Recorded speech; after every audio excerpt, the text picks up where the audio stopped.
Perfect. So the title of the panel is Closing the Loop from Agentic Design to Wet Lab Experiments. As a quick intro, most of biology's history, the loop has been between idea, experiments, all run through human. It was slow iterative cycles.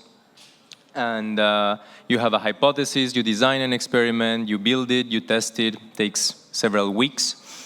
And some people in this room right now, they're trying to close that loop entirely and trying to make it autonomous.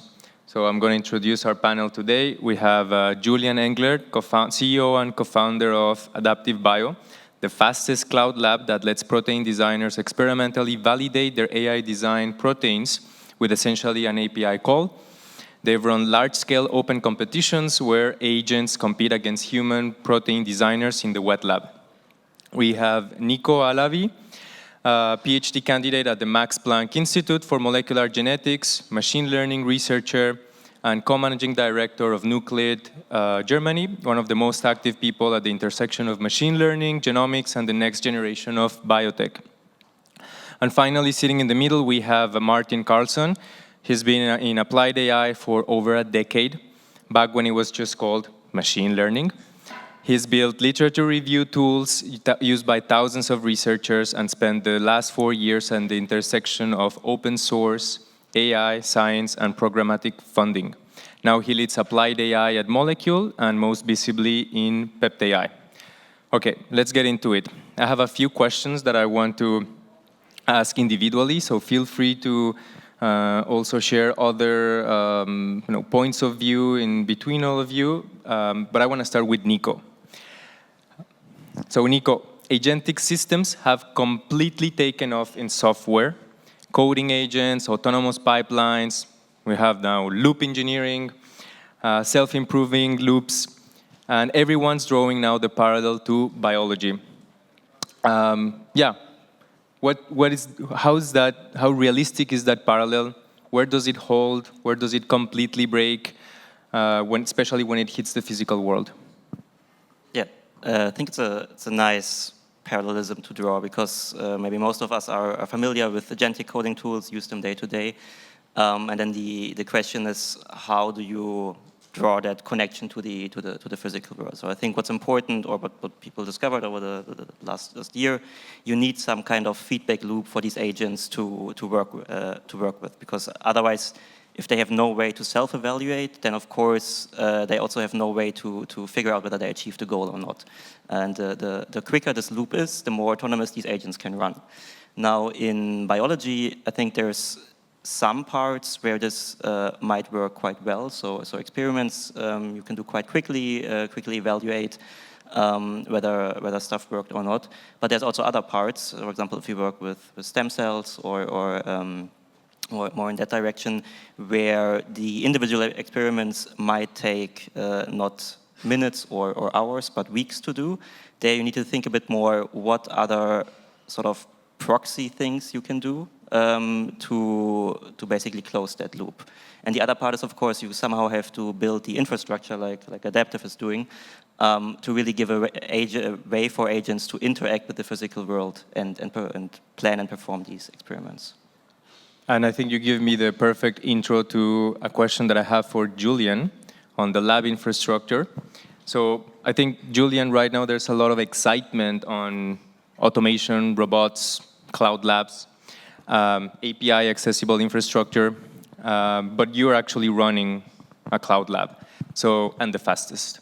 So tell us, what's real, what's still mostly a demo, what's the gap that nobody is talking about publicly?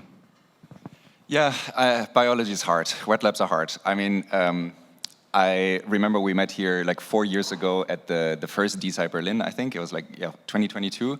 And back then we had like these ideas of enabling AI-driven autonomous protein design. We're building the cloud lab where everyone can just send the protein sequences via the API. And it took us basically like 2 years to get started, 1 more year to actually be up and running, and now for like 1 year we are running like decently well, where many customers can use this, because it's just like like so many operational problems, from like choosing the right essays, to setting up the right lab equipment, to reverse engineering these like stupid drivers because the companies don't put good software or APIs on their instruments, to then building a system on top of that, to then running this with customers and having this be a sort of sustainable and growing business. So just wet labs is like such a pain in the ass to get up and running that we're very happy that we managed to make it work and that now people are using it. And the cool thing though is like how much customers like this, because if you've ever been in a lab, it's like, it basically usually looks like a kitchen. Like people are running around, pipetting something here, mixing something together there, waiting for this instrument to finish with some readout, and a million things can go wrong, and it's like super, super complicated. And if you abstract that away, and now it's basically, you can just tell your AI agent to design some proteins, send them for testing via an API, get the data back a week later. Now suddenly anyone here can basically start a biotech company. And that's exactly what we wanted to enable by building Adaptive. And now we're getting really pretty close to it. So it's very cool to see. Very cool. Now let's go to the other side, from the wet lab to the AI. Martin, I have a question for you. Because you've been in the trenches building agentic systems, using different harnesses, Hermes, OpenClaw, build your own harness, memory systems, PepAI. So what does actually teach you that you can learn from reading papers, and what actually breaks when building these agentic systems?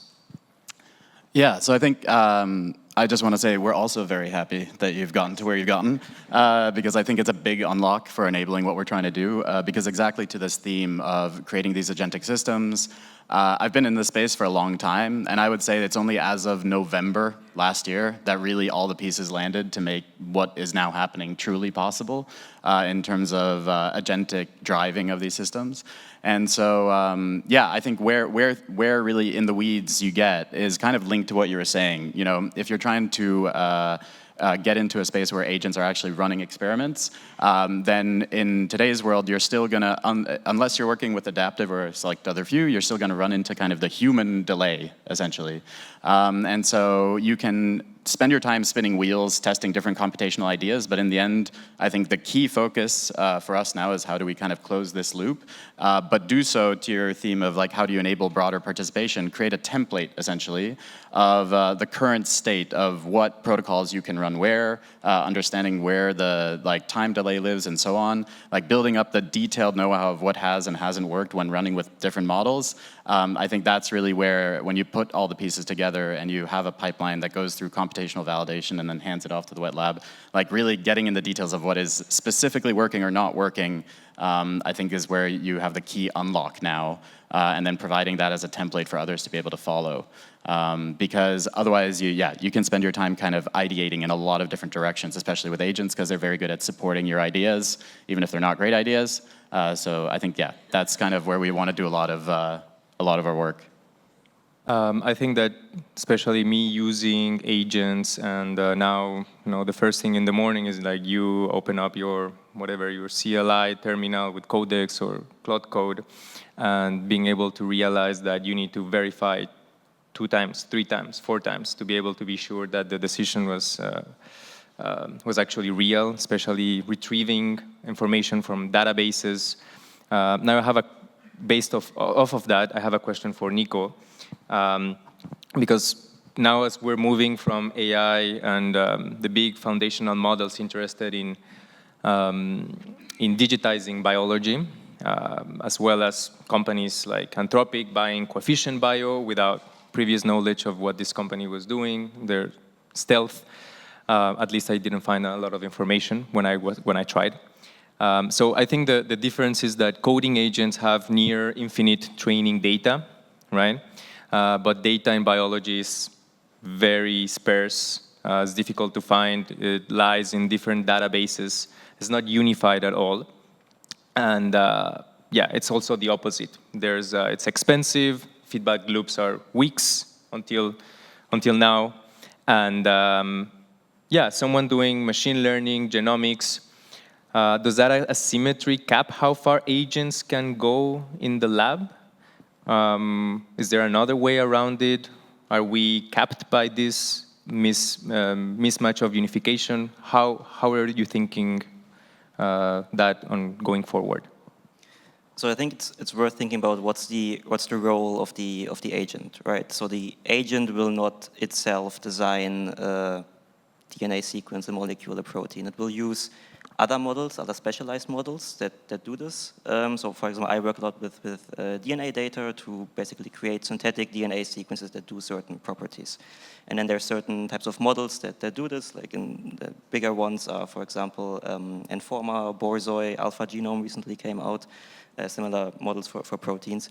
And these are the models that are trained to basically do the molecular work. And then the agent needs some kind of interface to use these as tools. Now, if we talk about data on that basically determines how well these models work and how well their predictions align with what then you see in the lab, I think what we're still missing to a large extent, and might also take a couple more years, is having a lot of perturbation data. So the way you can imagine that, if you want to train a model on DNA sequences or protein sequences, you basically can take whole, like every protein that, or every species or a sequence on the DNA in the world. But what's still not widely accessible is where people actually perturbed that sequence or protein and then measured the effect of certain properties. Because I think only if you have that data, you can really build robust models that can generalize well and make accurate predictions. I think that's exactly where we need to go on the data generation side to generate more of this perturbation style data. Let's break biology. Back to you, Julian. I think one of the last hackathons that you organized like really excited me when I saw the main frame about putting protein designers head to head with agents. So, and it seemed that they came up pretty close. So what surprised you the most when results came back, and how far has this come? What is your opinion? Yeah, so this was something we organized with the organization in San Francisco. It was called Mooney Hackathon for Agents Against Humans, basically. So the idea was, okay, we want to design protein binders against a certain targets, and now, okay, everyone designs proteins using AI tools, obviously. So if you're a protein designer, you would use this first tool to like fold the protein, and then another one to compute like maybe the sort of next binder protein, like how well it fits into this like binding pocket, and you run like additional predictions and so on, and then you evaluate this, and you write more scripts and look at the data and so on. And all of this is basically writing a lot of Python scripts, analyzing data, and turns out like AI agents are also pretty good at this. So the idea was, what if we just give an AI agent the same task of like make a good binding protein for this target, and give the same task to humans, and then just spend 24 hours in a hackathon doing that. And then we tested all of the things afterwards in our lab. And when the data came back, it turned out that kind of like the agents and the humans scored pretty evenly. Like the best proteins were still made by some humans, but also the agents ended up designing quite good proteins. And I think the two agents that had the best proteins were like GPT 5.2, it was like a few months ago, and like a Grok 4.1 fast or something like that. Well, kind of like surprising. I think actually interesting, but using Claude for these bio tasks is like kind of hard because it is scared of the biology quite a bit. Like the safety filters are a bit aggressive, so it often doesn't want to do the things you want it to do. I know they're working on it, but so it's gonna get better. But basically what the agents were doing is like, well, docking these proteins, folding other proteins, using different APIs, querying databases, all of these like sort of tasks that otherwise one had to do manually. And again, that's a great unlock, because now as a human, you can basically go to the next level of abstraction and basically just manage your agents. Like Rafa was saying, like you wake up in the morning and you check your 10 protein design agents. Okay, what have you come up with overnight? Do you have any promising candidates here? And then you maybe check, okay, those 10 we're gonna send to the lab, and for those 50, redesign them again, test out some different hypotheses, and then it starts churning again, and it's using all these different tools. And then it's also in the next step gonna analyze the lab data, right? Because right now, if we send data back to Rafa, for example, okay, he would have to check through the binding curves, like does this make sense? Is this like a good binding candidate? But now you would also just point your agent at this, and then you're actually closing the loop and running a next loop, and then you're stepping again on the next level of abstraction, and you're just gonna say, okay, protein agent A, you have a budget of $150,000 over the next 2 months to just design protein candidates and test them. And at the end of these 2 months, you want to see that basically the protein designs have gotten better and better, and the wallet of the agent will be empty afterwards. But you've designed cool protein candidates. And I think that's where a lot of drug discovery will move to, that you basically have these like fleets of autonomous agents that can iterate and design biological experiments, test them in cloud labs, analyze the data, iterate again, and then you can just massively scale it up and go after every target as long as you have money. And there's a lot of money in the world, so if you can remove this human bottleneck of like you need specialized humans to analyze the data, to run the experiments, suddenly you can scale this up massively, and I think that's going to be very great. You want to say something? Yeah, maybe just a comment or as a question for you. So I think in many design tasks, there's still this final verification step where the human, because in theory these models can generate millions of different varieties of the same sequence. So in the end, or I think the reality currently is that in maybe 95% of cases, there are still humans sitting there and making the decision, we're gonna test these 10 or these 20 or so. Just wondering, based on what you see so far at Adaptive, when or what's still needed to really remove this human from the loop there?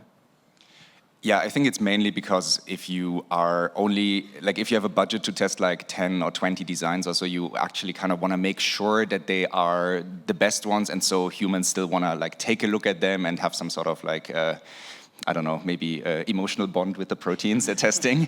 But what we see from like the sort of biggest, most fast-running customers we have, they just test so many protein designs that they don't really care about every individual design, and that means they can just test out different filtering strategies, and you're computing like 100 different metrics for each protein design. So at this point, the humans cannot evaluate this like complex vector anyway, and then they just let the agent decide, and then over time, through the wet lab feedback, you actually find out what is the best filtering strategy, and then you're improving and improving and improving. Yeah. And maybe just to add to that, because I don't know if Rafa's going to do it himself, but just to hype Rafa, if you want a case study of exactly this, stick around for Rafa's presentation after this panel. Because to the use case that Julian outlined, it's literally we're working on then the infrastructure that will allow you to programmatically distribute the budget to a fleet of agents that is using it to programmatically pay for the computation that runs the validation, hands it over to the lab. So yeah, all that's just to say, stick around. Keep the microphone. I have a question for you. So actually, you've been working with me, and so to get it, back to you as well, and help me build the agents that have like that are driving the pipeline. We're designing tools, synthesis, the vendors. We also are moving a little bit further towards more functional assays as well that mean orchestrating with different vendors, different CROs. Assay readouts, how do we handle data when it comes back? I don't know, 2, 3 different, 5 different formats. And when you wire all of this into an autonomous loop or pipeline, where is the opportunity to improve? Everywhere. No, I think what from our approach, what's been key is that we've been trying to build something that's modular and gives you optionality, and I think that's something to emphasize because in the end, you're tying together a lot of different systems essentially. So whether it's the agentic harness that is driving the science forward, whether it's the different computational tools that it's in our case using for each quality gate that a candidate has gone through, whether it's how to then once the wet lab data comes back, what's the training loop that trains a new model for the generative side, et cetera, et cetera, et cetera. And so the whole goal here has been to create then a modular stack that lets you essentially attack each of those different components. And what's fun about it is in this way, you can start with a prototype that is modular and then every step of it. So, you can start with just, the two of us, but then there's really going to be, on the memory system, there's an entire community working on different agentic memory systems. On, just every single part, there's entire communities looking to optimize. And so I think, our goal is really how can then we unlock this kind of programmatic biotech ecosystem where there's a drive to optimize every part of that stack, and then we can incorporate it, run it, see if it improves the predictive capabilities, and so on. So yeah, that's a way to say I think there's optimization to be done everywhere, and we can then structure the actual architecture to mean that we can tap into the different communities that are working on different parts of that, and just have this like virtuous feedback loop running. I want to ask a last question to Julian and then open it up for questions from the audience if we have time. Julian, what's next for Adaptive? What's coming up? Yeah, there's two different things. There's, on the one hand, just scaling a lot of the wet lab. So that means customers want to test more proteins, so we have to get more devices, we have to build more robotics and integrate everything together. Like, just that's unfortunately not as easy as like scaling GPUs on AWS, where you can just basically say, I want to have 10 more, and then in some remote data center, you get 10 more GPUs allocated, or 100 more, 1,000 more, or 10,000 more. So we have to build that capacity basically internally, and that means getting equipment onboarded, integrating it with the robotics, with the automation, with the software. And then we do a lot of R&D for like implementing better and new assays. So to your point, basically, we started with the basically the simplest things, which is like get DNA into the lab, express a protein, test the protein for binding. And there's so many more things that you want actually to know about the proteins, right? So it's like the sort of, it's called developability. Is your protein, is it thermostable? Does it not aggregate together, right? Is it not sticky to other things that might be in the body, right? So you have to test all of these properties to know more about whether your protein might make a good drug. And then you want to test the activation of this protein to cells, because in the end, most of the diseases have to do with cells, and you want to bind something on the cell. So you have to build these cell assays, and then afterwards you have to think beyond cells, so then you have to build some organoid assays. And the cool thing is that at every stack of layer of the stack, basically there's companies that have built lots of these good assays, and you, or in our case, us, we have to integrate them together, right? We're not going to develop, I think, the like next new organoid or something, but there's plenty of smart scientists that have developed organoid assays, and we can now integrate them together and actually make them accessible to biotech founders and autonomous agents to use. So that's how we see our role, and there's like basically, yeah, many, many years of work ahead of us to the point where we can basically go from like an idea about a new drug to like all the different assays validated, to the protein scaled up under GMP, to the protein shipped to you basically, so that you can take it. And that's the goal of what we want to enable. So when are we going to see a model from Adaptive that's going to tell me if I were you, I wouldn't upload that? A model from Adaptive that's going to tell me if I were you, I would upload that sequence because it's likely not going to work. Yeah, I think we don't have enough data for that yet. I think there's many cool models coming out now, so they can definitely help you, and we'll have to see how we can integrate that, make that more accessible to people. Yeah. Thank you. Really, thank you to the three of you.